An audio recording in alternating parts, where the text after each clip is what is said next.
Olunaku olw'enkya lwabyafaayo nnyo mu bulamu bwa kawandula bigambo Donald Trump anti lwagenda okulayizibwa mu butongole nga pulezidenti wa Amerika ow'omulundi ogwanamu abataano ng'addira pulezidenti Barack Obama mu bigere. Omukolo guno gwensungiddwa abantu bangi era nga gulindiriddwa ensi yonna wadde nga waliwo abamuwakanya okubeera pulezidenti w'eggwanga lino. Mu mpisa y'Abamerika, pulezidenti omuggya alina obulombolombo bw'alina okutuukiriza ng'ayingira woofiisi ye. Obumu ku bwenkizo bukolebwa mu kiro ekikeesa olunaku lwalayizibwa. Mu kiro kya leero ku ssaawa nga 3:30, pulezidenti Donald Trump n'omumyuka we balina okussa ekimuli ku bazira b'Amerika abaazirwanako abaaziikibwa mu limbe emanyiddwa nga Arlington National Cemetery essangibwa mu ssaza ly'e Virginia. Akalombolombo akalala mwe muli omukolo ogw'ekitiibwa pulezidenti omulonde mwasisinkanira abakungu ab'enjawulo okuzza obuggya ebisuubizo bye yakola ng'anoonya akalulu. Omukolo guno abagenyi abayite bokka be bagwetabako era nga gutambulira ku mulamwa pulezidenti gwe yakozesa ng'anoonya akalulu nga ku luno Make America Great Again gwe mulamwa gw'omukolo.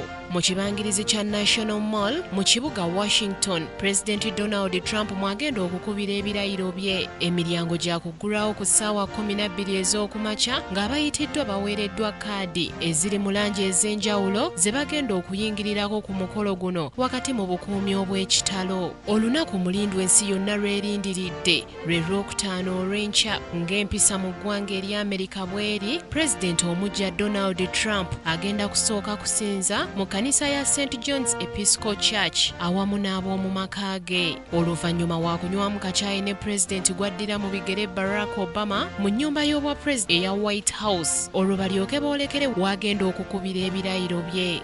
Omukolo gwakutandika mu butongole ku ssaawa 5:30 ez'okumakya nga gwakuggulwawo abakulembeze b'amadiini, bandi ne kwaya ez'enjawulo. Ku ssaawa nga 6 ez'omutuntu, pulezidenti Trump waakulayizibwa Ssaabalamuzi John Roberts. Oluvannyuma oluyimba lw'eggwanga lwakuyimbibwa olwalyoka ayogereko eri eggwanga omulundi gwe ogusooka nga pulezidenti wa Amerika. Ate y'omumyuka we Mike Pence waakulayizibwa omulamuzi wa kkooti ensuukulumu Clarence Thomas. Ku lunaku olw'omukaaga ng'ennaku z'omwezi 21 waakubaawo okusaba okwawamu ku lutikko mu kibuga Washington, oluvannyuma wabeewo okukumba mu kibuga Washington n'okwetooloola eggwanga lyonna nga baaniriza omukulembeze omuggya Donald Trump. Olunaku olw'enkya lindirira biki ebinaabaawo mu kulayiza kwa Donald Trump n'abakulembeze ki abagenda okwetaba ku mukolo guno.